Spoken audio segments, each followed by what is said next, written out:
Good evening, everyone. Please join in our gathering chant, Winter Solstice Chant.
Please be seated.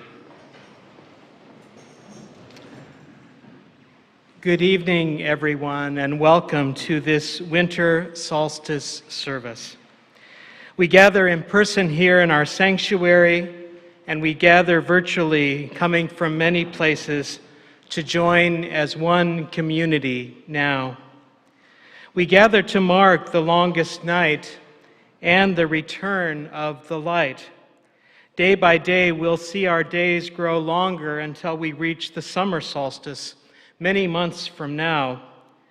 But on this night, we embrace this time of turning, this time of transition. May we embrace the light and the dark and all they bring. May this long night and the kindling of flames kindle hope in us and in all of those around us. You have been invited to bring items to fill our community altar this evening. In a minute, we will invite you to come forward and place your items on the altar. And if you'd like someone to help bring your item down, just raise a hand and our ushers will do that. After the service, you will have the opportunity to come and retrieve your items. If you're joining us from home this evening, we'd like to invite you in this time to bring an item that may serve as your altar as well at home. If you have a chalice, we invite you to place your object by that. Let this be a ritual that grounds you and helps you create sacred space at home on this night. To the altar, we bring the symbols of our lives, symbols of our hopes and dreams in this season, symbols of what we have found in this time of dark, and symbols of what we hope for with the return of light. Come now as you're moved and place items on the altar.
Thank you for bringing your items, these objects from your lives and your blessings.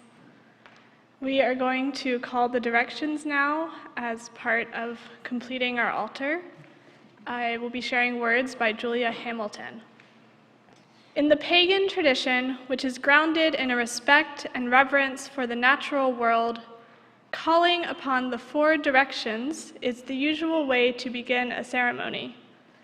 Each direction is associated with an element of the natural world and represents some part of our human nature as well. The directions are not seen as separate and isolated, but rather as a part of the interdependent system that makes up this world. Here on our altar, we have the symbolic elements for each direction, and we will travel through the meanings associated with each direction before entering into a time of meditation. I'll invite you now, as you feel comfortable, to rise and turn in each direction, and my lovely worship leaders will help demonstrate which direction. If you would prefer to stay seated, you can indicate with your hands.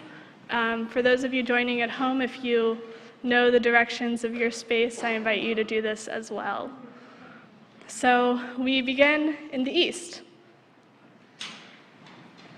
Many of you will want to turn around toward the rising sun.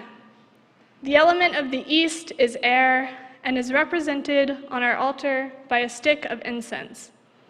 Air and breath give us life. It is the direction of inspiration, the word that literally means to take in air. The east is associated with the mind, with knowledge and learning and intellectual curiosity. Imagine the birds turning and wheeling in the air. Imagine the breeze blowing through your hair. Turning toward the east, we look for a fresh start, an invigorating breath, a new idea. When you are feeling stuck in a rut, beholden to a routine, or if the wind has gone out of your sails, look eastward. We move around the wheel to the south, which will be a clockwise turn.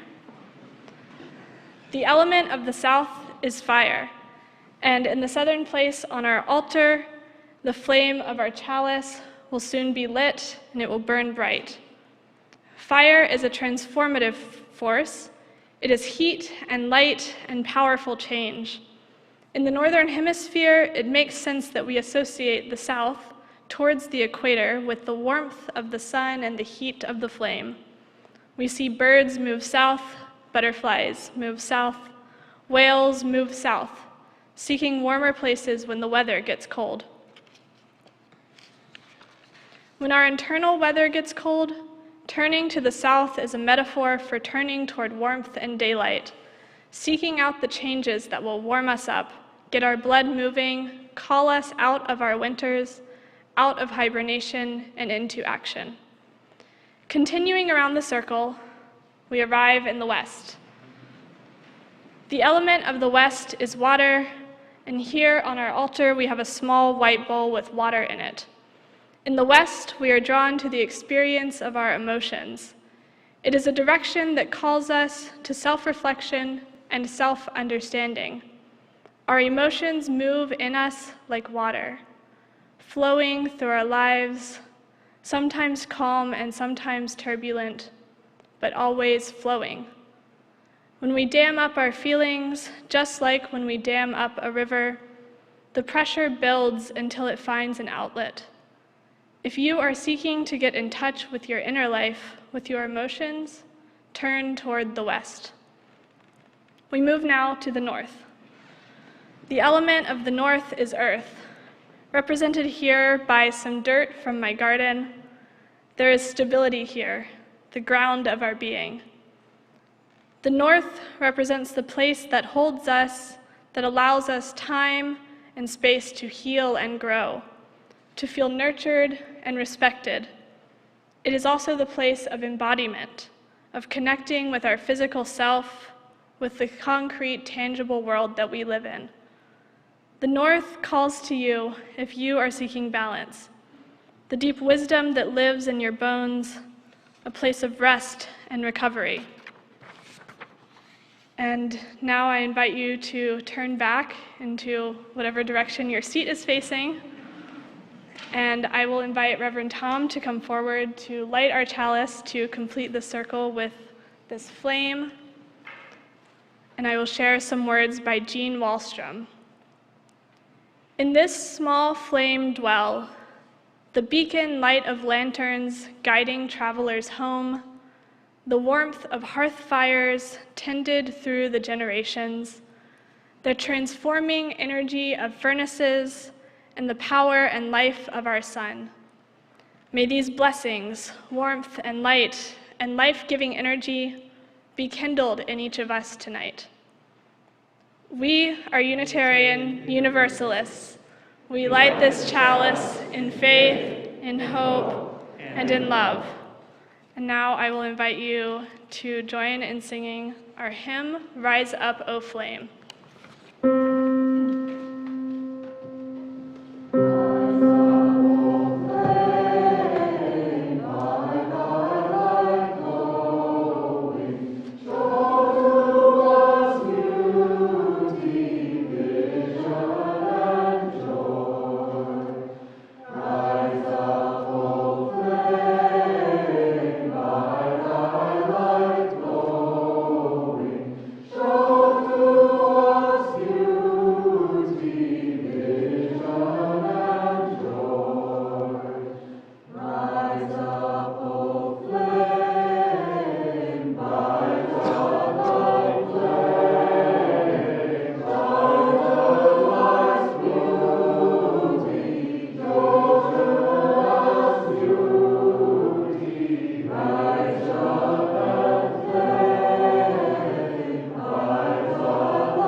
Please be seated.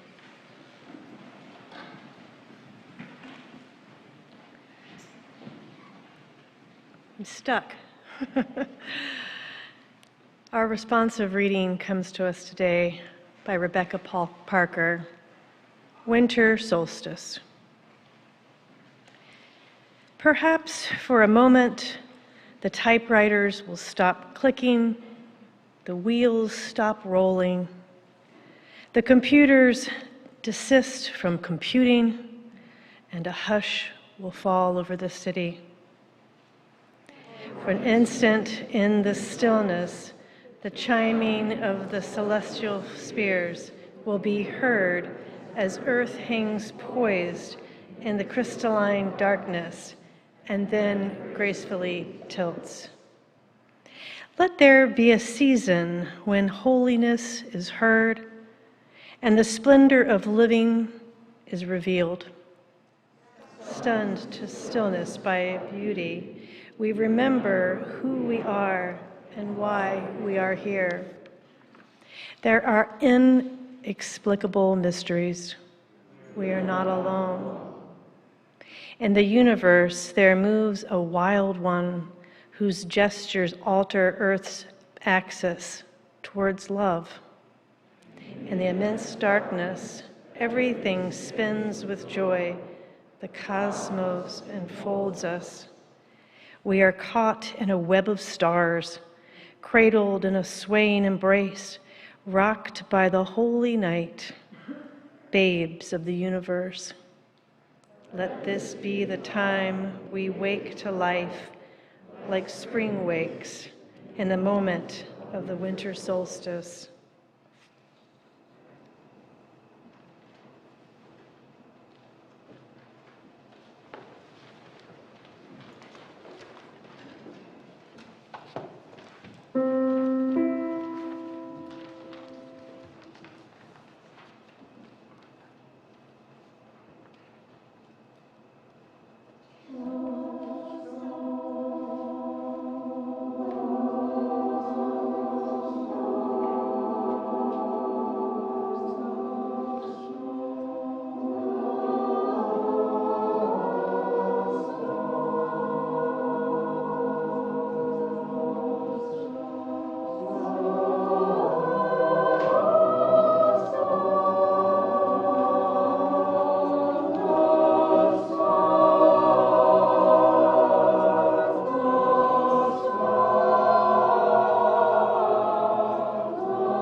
We have some height differences to respond to here. Okay.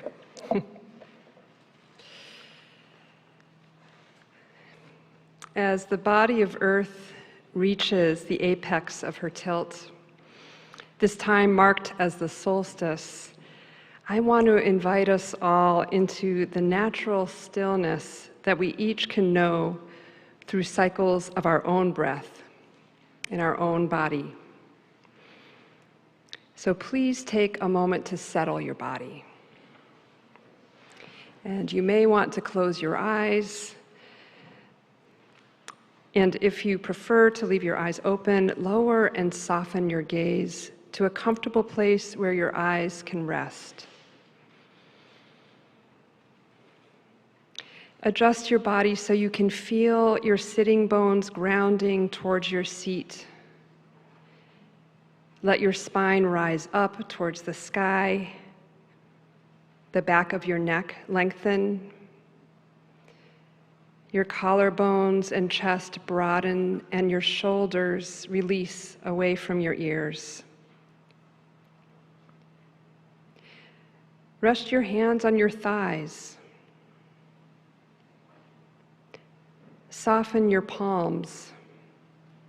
And do the same for the soles of your feet. Let go of any tension they hold, and feel your presence where you are seated.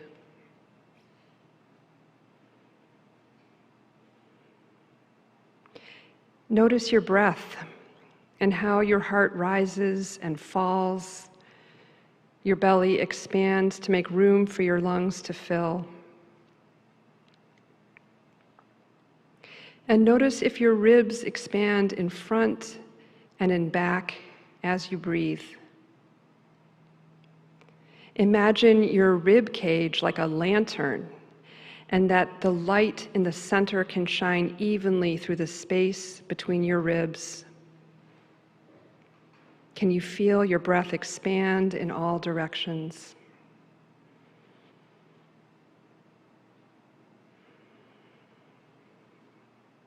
Perhaps your inhale and exhale are getting longer as you sit. Simply notice the cycle of movement in your body as you breathe.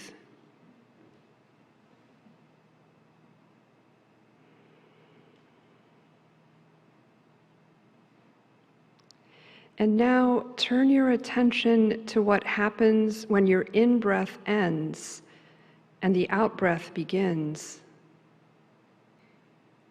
At that turning, can you feel a natural pause? It's the moment of transition from filling to emptying.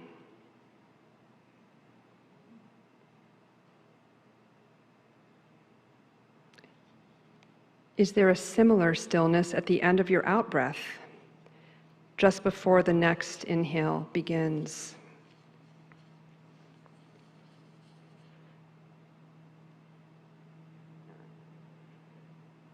At the end of your next out-breath, I invite you to extend the pause for 1 or 2 moments, 1 or 2 heartbeats before your next breath. Don't hold your breath, just gently still the cycle with a sense of ease.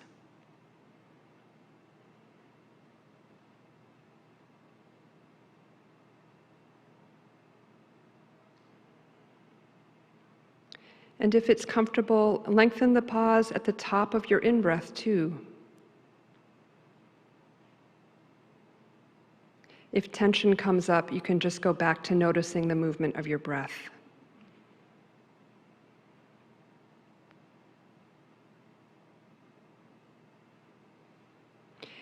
As you notice the pause, do you feel a moment of rest? Does paying attention to this pause bring you a feeling of calm and of quiet?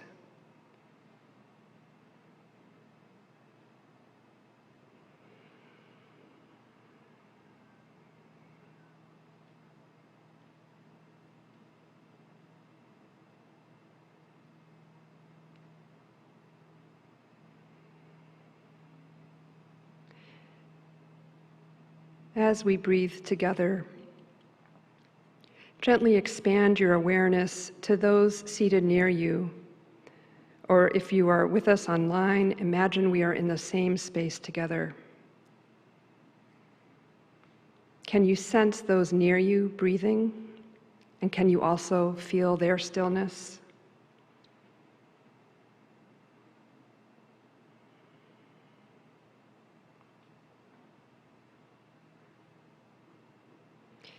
Now broaden your awareness to the whole sanctuary, to the collective body of this gathering. Can you feel the stillness, the pauses within our quiet breathing?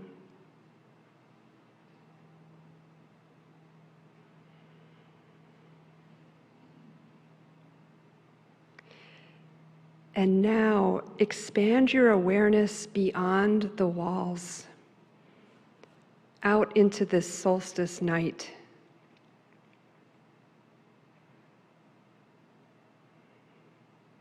Imagine the stillness that you know in your own breath spreading across the land.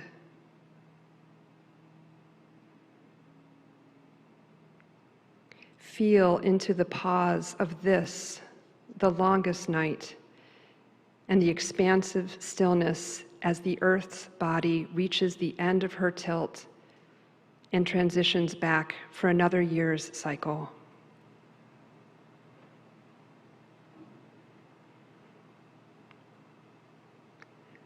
What potential does this pause hold?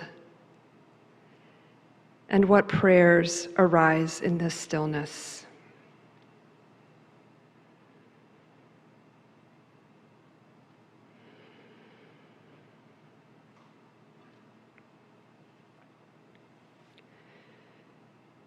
May all beings be well. May all beings be at ease. May all beings know peace. May our time of stillness replenish us for a new day and a new year. Amen.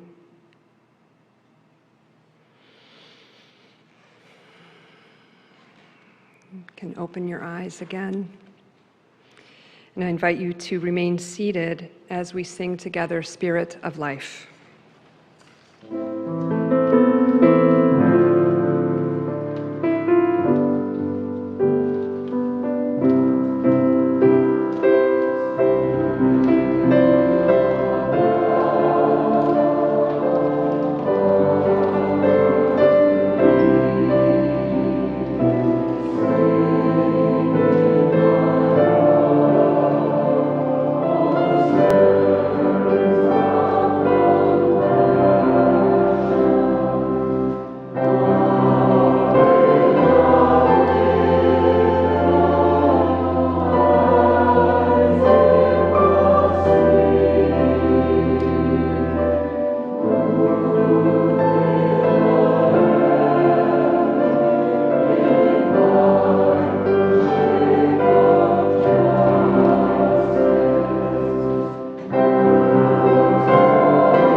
This is the longest night. We've made it this far. We have arrived at this moment as the wheel of the year has turned again. Gradually, the night has grown, stretching out, getting comfortable. The word solstice comes from Latin sol for sun and stis for standing. This etymology describes the sun standing still in the sky, resting a moment, just above the horizon before journeying higher into the sky as we begin a new year. Tomorrow, the darkness will begin to leave as it came, slowly, steadily receding to make space for longer and warmer days. We take this time together to pause. This is our inheritance as humans, as beings on this round orb that tilts and turns as it circles round its star. When we reach this point of longest darkness, we use ritual to call back, to welcome the sun, and kindle our own flames while we wait. There is a deeply human impulse here, and it feels good to lean into that. It feels good to be here together to honor that. And I have to confess, I am not the best person to speak about the joy to be found in winter's depths. It's a strange task for me, someone who proudly and unquestioningly identifies as a summer baby. Born into the humid heat of North Carolina in August, I've had trouble finding a home in these colder months at more northern latitudes. Summer, to me, is invigorating. It brings me to life, keeps me outside until late firefly dusk. For me, winter has had to become more of an acquired taste. And right now, I'm actually experiencing really my only third ever proper dreary gray winter, and I haven't quite got the hang of it yet. They say that you should get outside because you get more sunlight outside on a gray day than inside with well-lit rooms. And I know this to be true, and I also experience the visceral feeling in my body when I have business that requires me to leave my safe and warm home these days. But it's a learning process, and I'm trying. And as a newcomer, as a guest to Portland, to the Pacific Northwest, I often find myself striving to know this place, to know what it's like to live here through the winter, by asking those of you who have lived here much longer than I about your experiences of the seasons. I've heard that recent winters haven't been quite this wet, that the snowstorm last February was an anomaly that the city wasn't ready for, that after last hot, hazy summer, we could breathe a sigh of relief because the fires weren't as bad this year. I think it's really helpful to get to know a new place by asking the locals about the seasons, about reliable patterns, about how they manage in the difficult weather and make the most of every season. To pay attention in this way has taught me a lot about this place, and I think it can teach us about any place and how to love it truly. When we pay attention to the seasons and pay attention to ourselves within them, we come to realize the truth of interdependence as a basic fact of existence. Though we may have the modern conveniences of electric lights and heat, the world outside is still a part of us as we are a part of it. To make a home in this world, we must make a practice of welcoming it as it is, enjoying the gifts of each season, each cycle we face. And it must be noted that in this changing climate, this kind of paying attention becomes even more important and even more difficult, a crucial and sometimes painful act of love. When we know ourselves to be at home in this world, to see the beauty and the necessity of hot, cold, wet, dry, each in their own time, we are more disturbed by disruptions in these cycles. This tuning in is an important act of witnessing, of knowing ourselves to be deeply and irrevocably connected to all the beings that we share this land with. In past winters, I have seen in myself an urge to look away. I would hurry from one place to another, head down, trying as much as I could to escape the cold, blustery day. I'm thinking of my time in seminary in Boston. I would make all the plans, keep a tight schedule, distract myself from my body's need to slow down, to seek rest. And I don't want to do that anymore. I want to be a witness, to be present to all that this guest of winter brings into my life, and all the ways that this is a shared experience with all the beings I share this home with. Being so awake to the newness of this seasonal experience, there is one thing that I'm noticing this third hard winter for me. When I allow myself, I seem to know in my body how to spend these long, drawn-out evenings well. I rest, like really rest when I can. I cook and eat home-cooked meals as often as I can. I read books. I spend time with my partner and our housemates and the cats we live with. There are few agendas except spending time together. And there is so much time for it with nowhere else to be.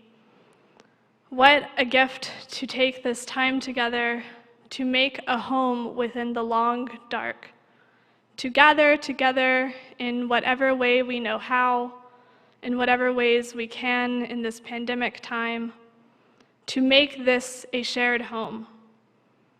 For those of us who struggle with this time of year, there is also a way that we can know ourselves to be strong in them. When we are weary and cold, but we carry on anyway, when we find ways to make it merry and bright despite it all.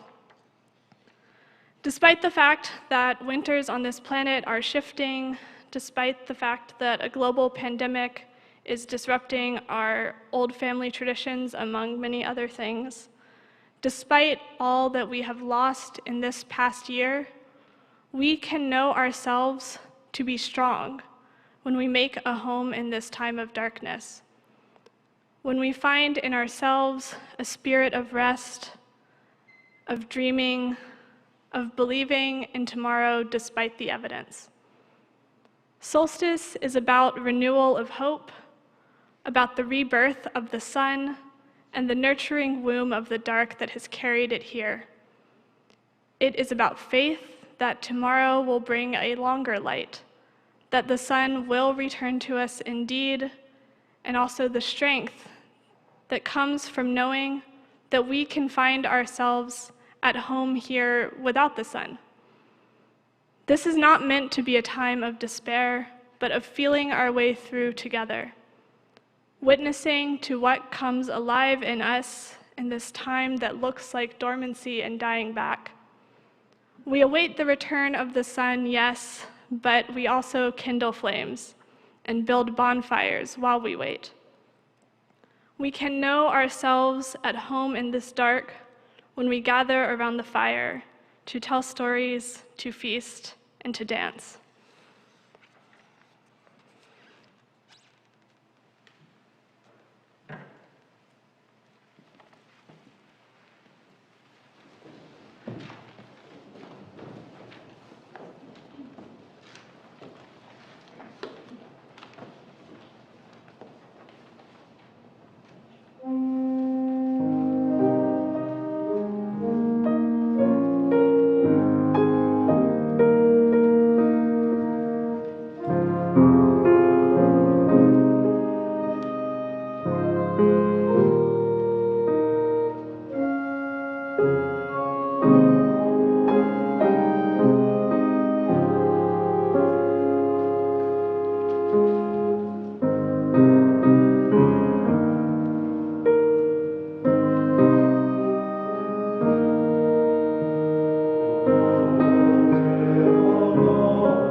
We gather now on this longest night of the year.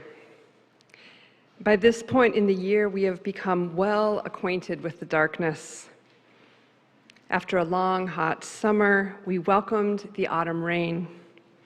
We relished in the invitation to slow down and get cozy. Winter is here with us now, and we are grateful for the gifts it has brought us.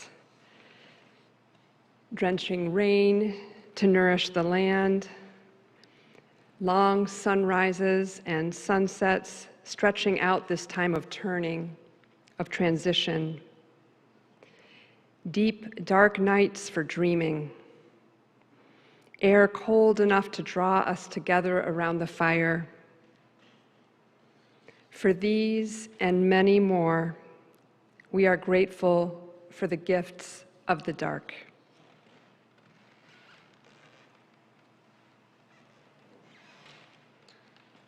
This is a hospitality ritual. When we have a guest come to stay with us who must leave, we take the time to say goodbye.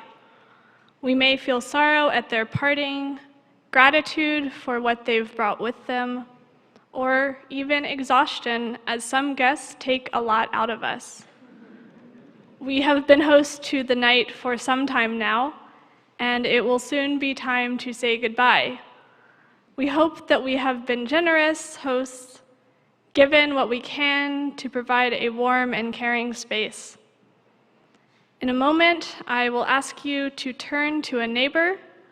When you do so, please speak to them about what it has been like for you to play host to the dark in these past months. What gifts has it brought?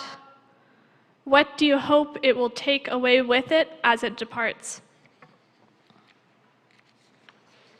For those of you watching at home, you may wish to share with anyone you are sharing a physical space with, or in the chat if you have access to that, or you may wish to write what it is you take away in a journal.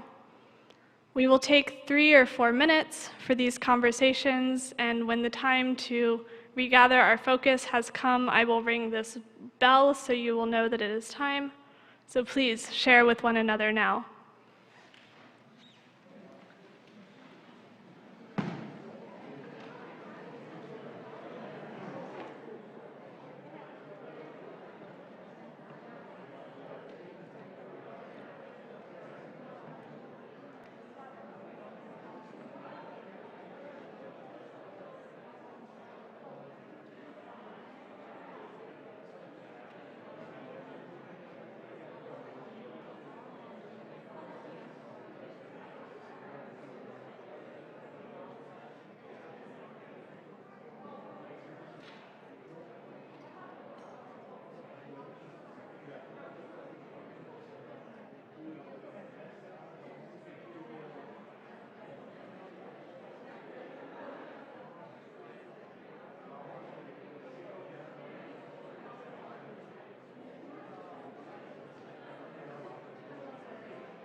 Thank you for sharing with each other in this space. Soon, it will be time to welcome in the light, but let us first say our farewells. I have some words I will share, and I ask you to repeat after me. Long, dark night, thank you for being with us. Long, dark night, thank you for being with us. We are grateful for all that you have brought to us. We are grateful for all that you brought to us. May you go your way gently and peacefully. May you go your way gently and peacefully. Farewell until we meet again. Farewell until we meet again.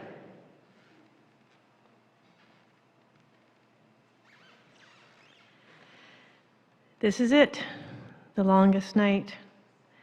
We have been inching here day by day for many months. As the Earth's axis tilts this northern hemisphere away from the sun, our sunrises come later, our sunsets earlier. Our evenings have stretched out before us, and we have tried to make the most of this time. The cycle goes on. Soon we will begin leaning back towards the center star of this solar system. Winter doesn't last forever.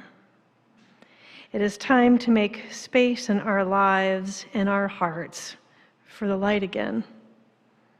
For now, we must kindle our own flames, and as we do, we recognize that the light is returning to us, and we welcome it in.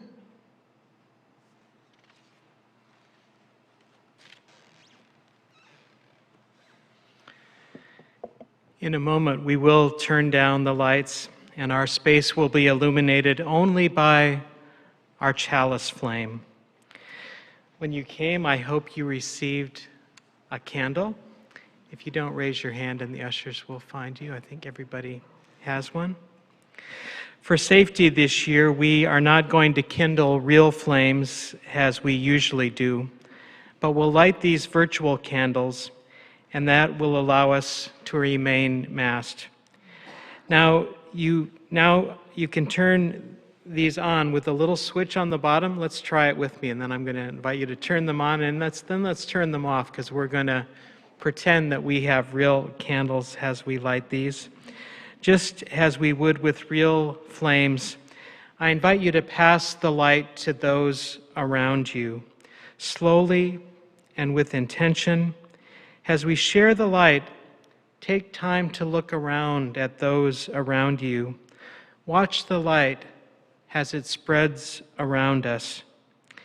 Each of us will be holding our own small light. We will use it to illuminate this sacred space for each other. And for those of you at home, we invite you to turn your lights down low at home and meditate on your own candle flame. Let's now share the light with each other.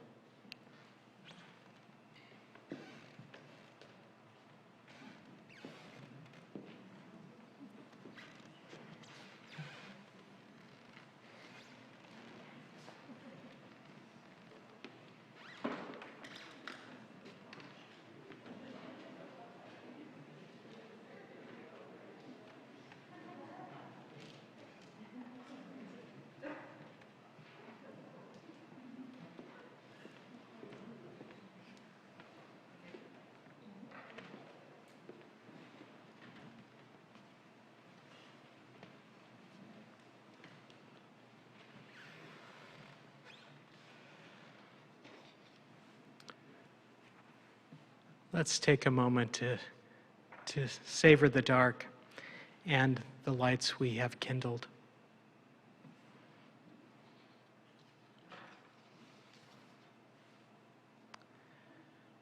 And now let's sing together, Dark of Winter.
In a moment, I will open the circle we cast at the beginning of this service and say a prayer of benediction.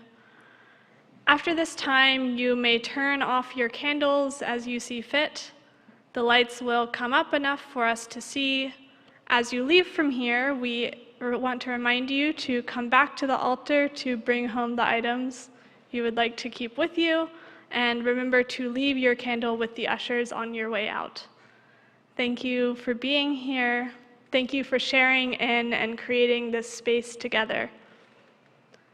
So, spirits of the north. East. North, thank you. Spirits of the north, of earth, grounding, of balance, thank you for being with us. Spirits of the west, of water, of depth, of relationship, thank you for being with us. Spirits of the south, of fire, of passion, of transformation, thank you for being with us. Spirits of the east, of air, of breath, of curiosity, thank you for being with us. Now, beloveds, as you go from here into the cold night, may your spirit be lifted by this time we've shared together. May you find yourself at home in the dark, strong in the dark, connected to each other and this earth home in the dark. And may you make space to welcome in the light when the time comes. May it all be so. Amen. And in lieu of an instrumental postlude, let us sing together now our recessional hymn, All Beautiful the March of Days.